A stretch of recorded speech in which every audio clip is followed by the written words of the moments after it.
नमस्ते सर। मेरा नाम रजनी है। मैं नीदरलैंड से आई हूँ। काफ़ी सालों से आपको सुन रही हूँ। अब प्रेम इतना बढ़ गया है कि यहाँ, क्योंकि आपको यही सुना था कि पीछे बैठकर सुनने से कुछ नहीं होगा, सामने आइए। और आज सच में मैं आपके सामने खड़ी हूँ। बहुत स्ट्रगल करके, बहुत संघर्ष करके यहाँ तक आई हूँ। दिल से आपका धन्यवाद कहना चाहती हूँ। मेरी लाइफ बहुत बदली है बिकॉज ऑफ यू। सिर्फ आपको सुन के जीवन बहुत संघर्ष रहा। मन मानता नहीं था कि जीवन दुख है, लेकिन आपसे सुना, समझ में आने लग गया कि जीवन सच में दुख है।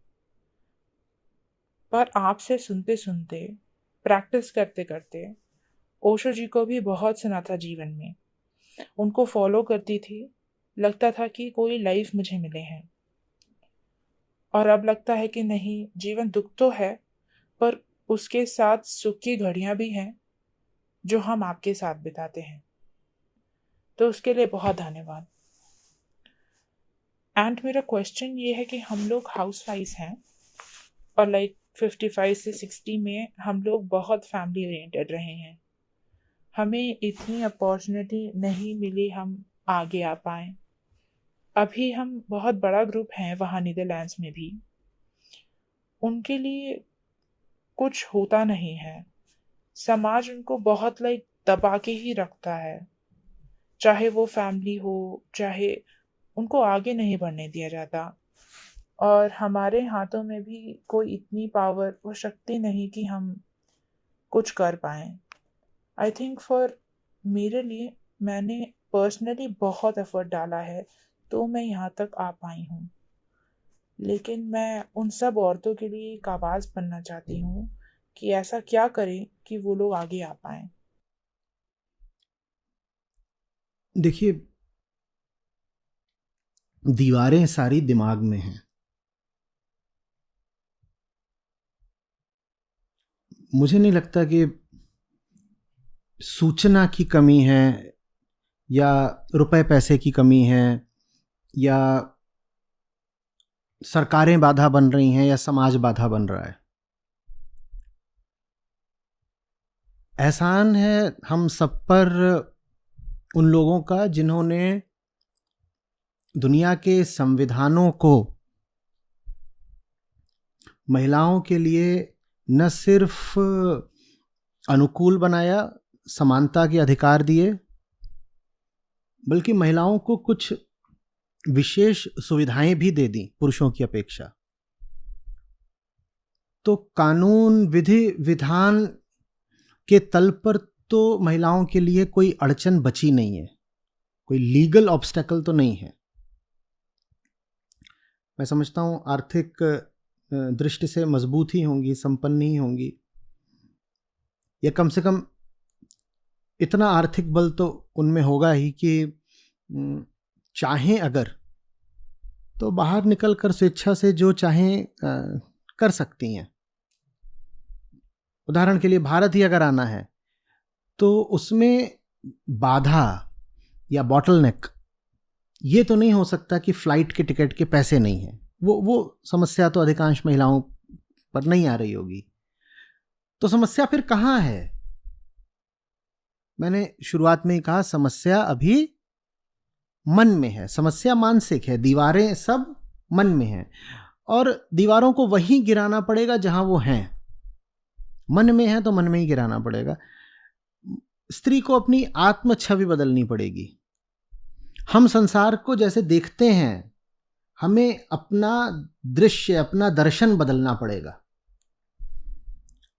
दुनिया वैसी नहीं है जैसा हमें सोचने के लिए मजबूर किया गया, जैसी वो हमें दिखाई गई है ना। आइए, आप देख ही रही हैं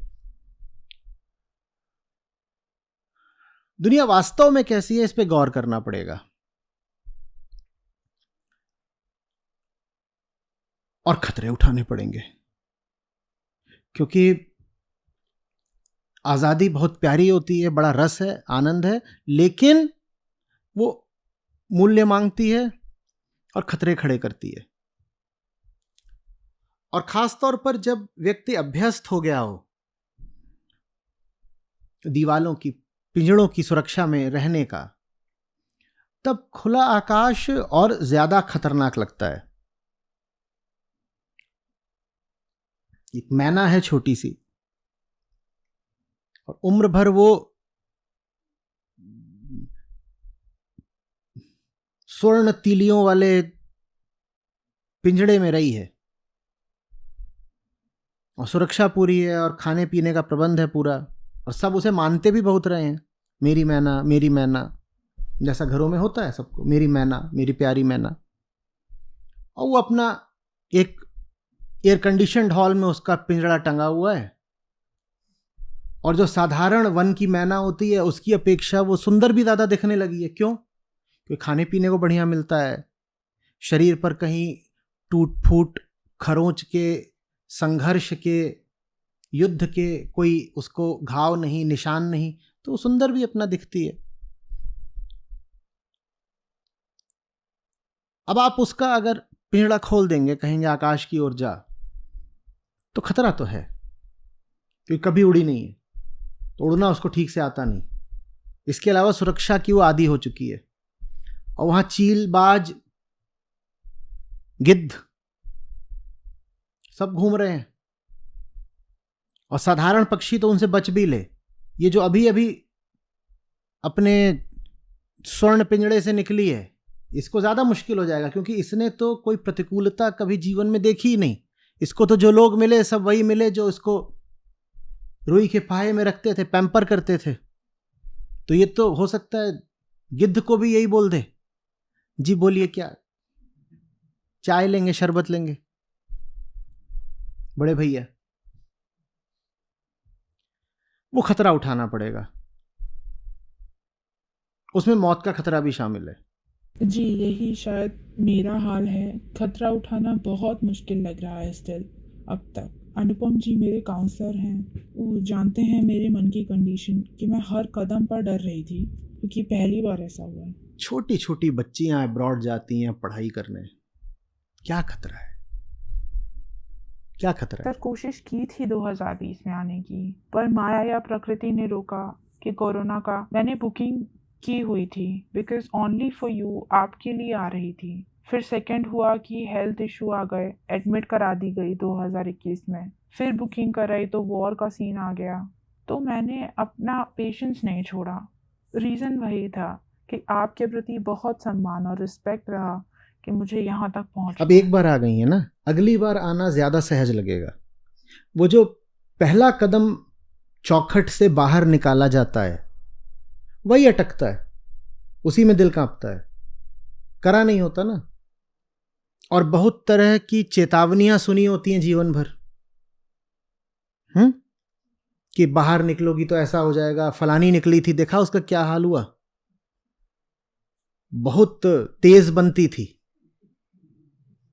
अब देखो अस्पताल में पड़ी हुई है, या कुछ और हो गया है, कोई आपदा दुर्घटना, कुछ बता दिया जाता है। और भाई 10 में से एक आध मामले में तो कुछ बुरा होगा ही।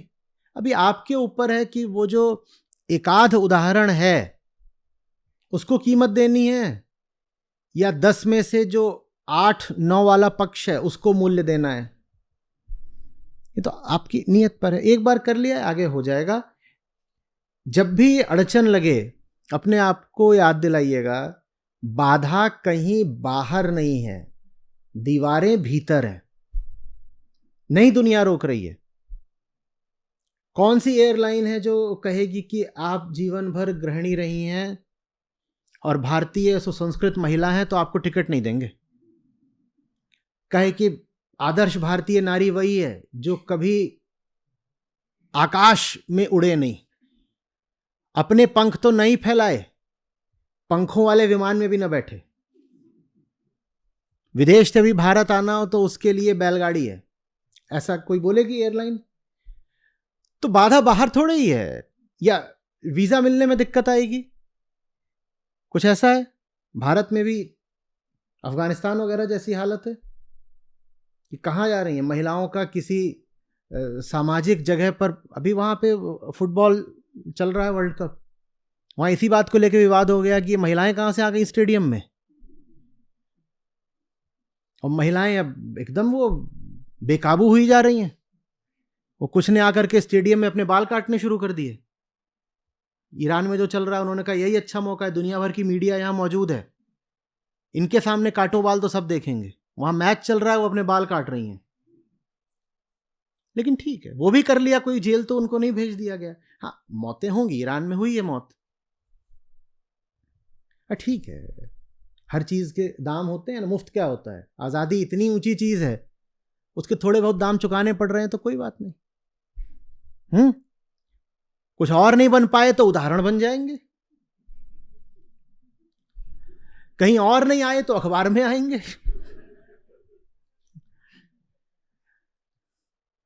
है कि नहीं ठीक बात? कोई नहीं रोक रहा, कोई नहीं रोक रहा, रोकना छोड़ दीजिए। मैं समझता हूं अधिकांश पुरुष वर्ग भी अब इतना समझदार, इतना उदार तो हो गया है कि एक पुरुष सहायता मांग रहा हो और एक महिला सहायता मांग रही हो, तो इतनी अक्ल आ गई है पुरुषों को कि वो महिला की पहले सहायता करेंगे। मुस्कुराने की बात नहीं है, सही कारणों से, सही कारणों से मैं कह रहा हूं उदार हो गया है, लोलुप हो गया ये नहीं कह रहा हूं। ये इसमें कोई सेक्सुअलिटी की बात नहीं है, ये है सड़क पर एक लड़की गिरी पड़ी हो, एक लड़का गिरा पड़ा हो, तो बात भी यही ठीक है कि पहले महिला की मदद कर दो, दूसरे को बाद में उठाना। दूसरे को भी उठाओ पर पहले उसकी मदद कर दो। तो ये है, आप बाहर निकलने का प्रयास करिए, सहायता मिलेगी, हर दिशा से मिलेगी। और कोई नहीं रोक रहा है आपको। बात सिर्फ भारत आने की या कि संस्था के कार्यक्रमों की नहीं है। आप दुनिया देखिए, समझिए, आर्थिक रूप से आत्मनिर्भर बनिए। कितने लोगों को लग रहा है कि इनकी एज ऐसी हो गई कि अब बस सीधे शमशान की ओर ही? कितने लोगों को लग रहा है? मुझे तो नहीं लग रहा, आपकी उम्र बहुत ज़्यादा है। तो 55 से क्या हो गया? आप जहाँ रहती हैं वहाँ पर 85 साल औसत उम्र है यूरोप में अभी। आपके पास 25 साल हैं। 25 साल कितने होते हैं? आपको बोला जाए अभी आपके पास जीने के लिए सिर्फ 25 साल बचे, आप में से कितने लोग रोना शुरू कर देंगे? आपको बोला जाए आपके पास जीने के लिए 25 साल हैं, क्या आप रोना शुरू कर देंगे? मैं तो ना रो, मैं तो कहूँगा 25 हैं, बहुत बड़ी बात है भाई 25। तो 25 साल हैं, भली चंगी हैं, स्वस्थ हैं, भारत से ज़्यादा अच्छी वहाँ की जलवायु, खान पान है।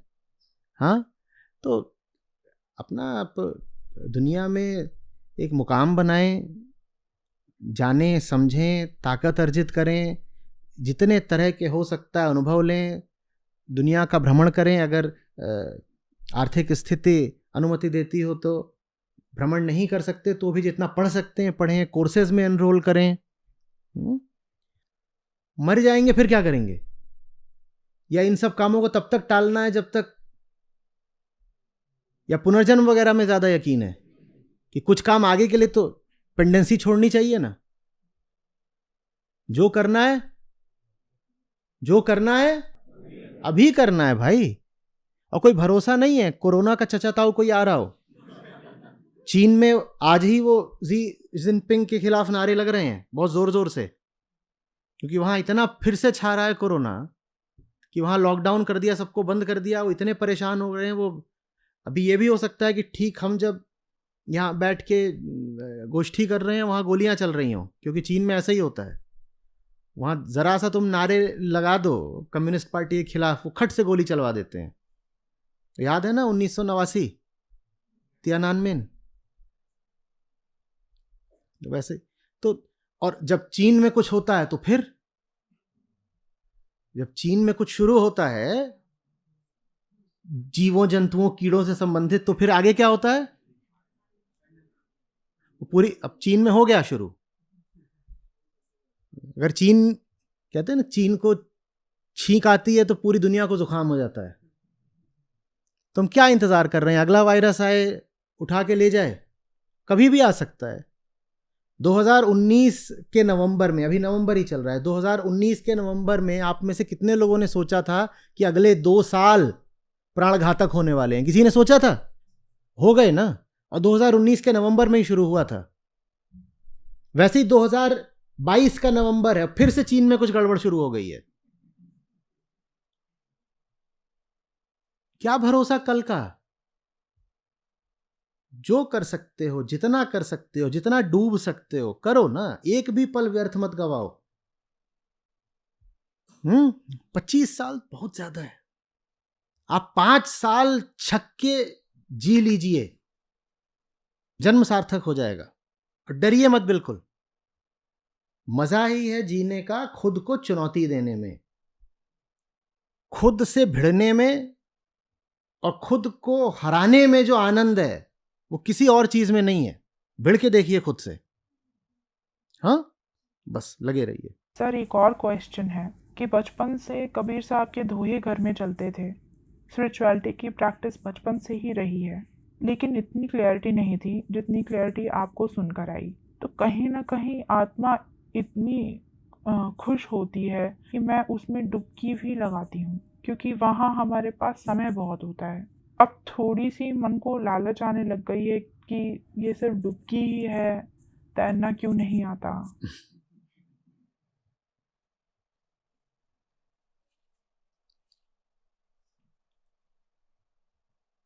जो बात है ना उन दोहों में, उन बातों को जिंदगी बनाना होता है।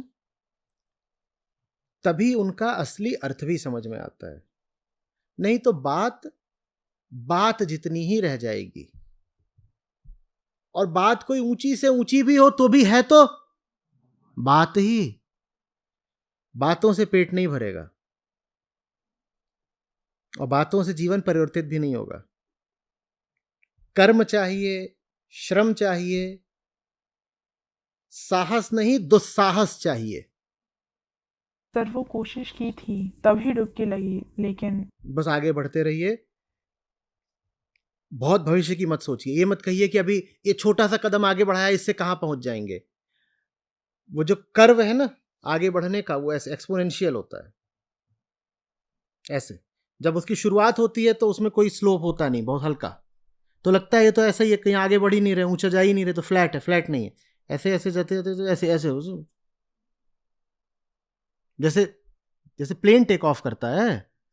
रॉकेट थोड़ी है कि क्या करता है, वो ऐसे चलता है। और आप शुरू के 30 सेकंड से ही निष्कर्ष निकाल लें तो आप क्या कहेंगे, धोखा हो गया, बस बैठा दी।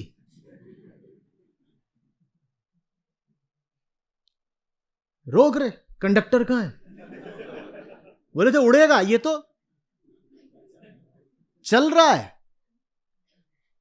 ऐसा ही होता है।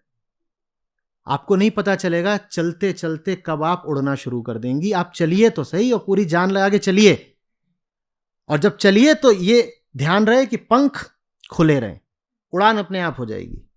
जी धन्यवाद।